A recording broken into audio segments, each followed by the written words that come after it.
What is up, guys? Eric here from Real Film Reviews, bringing you another movie review, this time for the new Liam Neeson film, Cold Pursuit. Cold Pursuit is directed by Hans-Peter Molen, stars Liam Neeson, Laura Dern, and Tom Bateman. It tells the story of a father, played by Liam Neeson, who after his son dies of an apparent heroin overdose, he decides that there's no way that that's the truth. He knew his son, and his son was not a heroin addict, so he decides to look into it more. And when he finds out that his son was possibly murdered by a ruthless drug lord, he decides to take matters into his own hands to handle the vengeance of his son. Now, interesting thing about this film, Hans-Peter Molen, who directed it, actually directed the exact same movie in Norway a few years ago. It was a Norwegian film that he decided to remake in the United States, and he figured, why don't I just direct my own movie so that way I don't have to worry about anybody messing up the remake of the film that I made. And I have to say, he did a really good job here. Directing-wise, this movie is exactly what it needs to be. It has fully realized characters,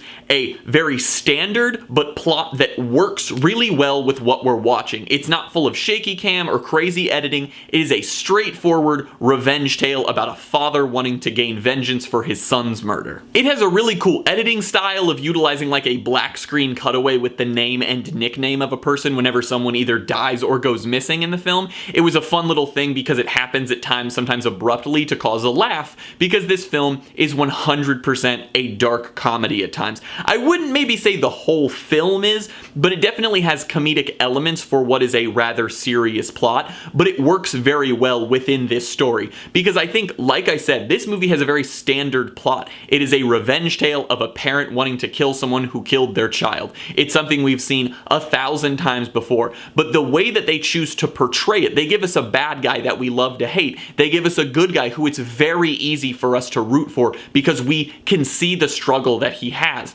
But those things combined with the dark comedy make it so even though it's a story that's very, very common, it doesn't feel contrived and overdone. Performance-wise, Liam Neeson does a very good job. I would have to say that I think this is probably the best performance he's given in an action film in a while, because at a certain point it kind of feels like sometimes he's sort of sleepwalking through them. But I do think that he really gave this one a good performance. I felt for his character, the emotion was very present, and I think that he put a lot into it. And then alongside him, I think Tom Bateman, who plays Viking, the bad guy in the movie, was really great. He feels like this truly ruthless drug lord who does whatever he has to, but there are still things in his life that he cares about, that he wants to protect. I honestly don't have many issues with this film. My two issues are kind of small. One, I think that the beginning of the film is a really hot start. It gets going very quickly, but then there's definitely a point in the film where it slows down a little bit, and then it picks back up a little later. But I think in that lull, it just kind of felt like we were seeing plot devices activated rather than really getting much character building, and that's my other issue, is besides your main hero and your main villain, I felt like there were a lot of side characters in this film who play a very big role in what ends up happening throughout the plot that only get maybe 1 or 2 scenes of screen time where they really do much, and I think it would have been a lot better had you given those slower paced moments where it didn't really feel like much was happening, if we would have utilized those characters who ended up being more important to the plot in those scenes, so that way when their moments showed up, we actually felt like we had a connection to them and we understood why they were doing it, rather than it being just one scene where something happens, and then at the end when something else goes on, we go, oh yeah, it's because that guy did that thing, because it just felt very bland in that sense. I'm gonna give Cold Pursuit a B-.